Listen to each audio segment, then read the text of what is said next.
আজকে আমরা attorney general সম্পর্কে জানব। সেটা কি? প্রথমত অ্যাটর্নি জেনারেল সম্পর্কে সংবিধানের 64 নম্বর অনুচ্ছেদে বর্ণনা করা হয়েছে।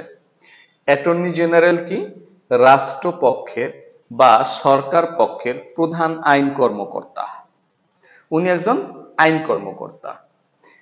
তবে এটা কিন্তু আমাদের আইন বিভাগের কোনো ব্যক্তি নন। তিনি কিন্তু নির্বাহী বিভাগের ব্যক্তি। কিসের? নির্বাহী বিভাগের ব্যক্তি কিন্তু। তাহলে যদি প্রশ্ন হয় অ্যাটর্নি জেনারেল কোন বিভাগের কর্মকর্তা? নির্বাহী বিভাগের কর্মকর্তা। যদিও তিনি আইন কর্মকর্তা, তারপর তিনি আইন বিভাগের কেউ নন, তিনি নির্বাহী বিভাগের একজন কর্মকর্তা। ওকে। রাষ্ট্রের বা সরকারের প্রধান আইন বিষয়ক কর্মকর্তা। একই পরীক্ষায় দুইভাবেই আসে, জন্য আমি দুইটি লিখে দিয়েছি। এরপরে রাষ্ট্রপতি কর্তৃক নিয়োগ প্রাপ্ত হন। তাহলে অ্যাটর্নি জেনারেলকে কে নিয়োগ দেন? মহামান্য রাষ্ট্রপতি নিয়োগ দেন। তার অ্যাটর্নি জেনারেল হওয়ার যোগ্যতাটা কি? সুপ্রিম কোর্টের বিচারক হওয়ার যে যোগ্যতা, অ্যাটর্নি জেনারেল হওয়ারও সেই যোগ্যতা। এখন সুপ্রিম কোর্টের বিচারক হওয়ার যোগ্যতাটা আমাদের কত নাম্বার অনুচ্ছেদে আছে? সংবিধানের 95 এর 2 নম্বর অনুচ্ছেদে বলা আছে। কি কি? প্রথমত বাংলাদেশের নাগরিক হতে হবে। এটা হচ্ছে আমার 1 নাম্বার। 1 নাম্বার বাংলাদেশের নাগরিক হতে হবে। আর দেখেন তো, এই যে তিনটা আমি বলেছি, তিনটার প্রত্যেকের ক্ষেত্রে একটা একটা অথবা দেওয়া আছে কিনা? অথবা এবং অথবা আছে না?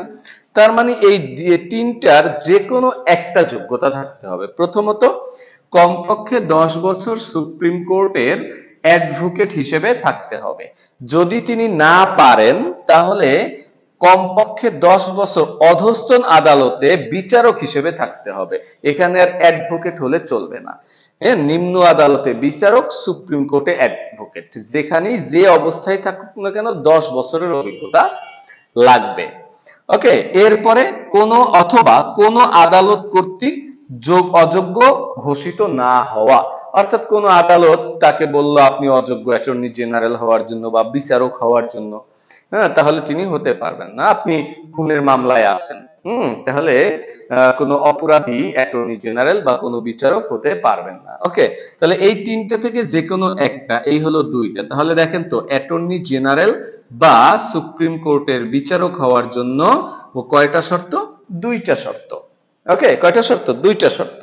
তাকে বাংলাদেশের নাগরিকই হতে হবে। অন্য কোনো দেশের নাগরিক এখানে কি করতে পারবে না? অ্যাটর্নি জেনারেল বা সুপ্রিম কোর্টের বিচারক হতে পারবেন না। ওকে।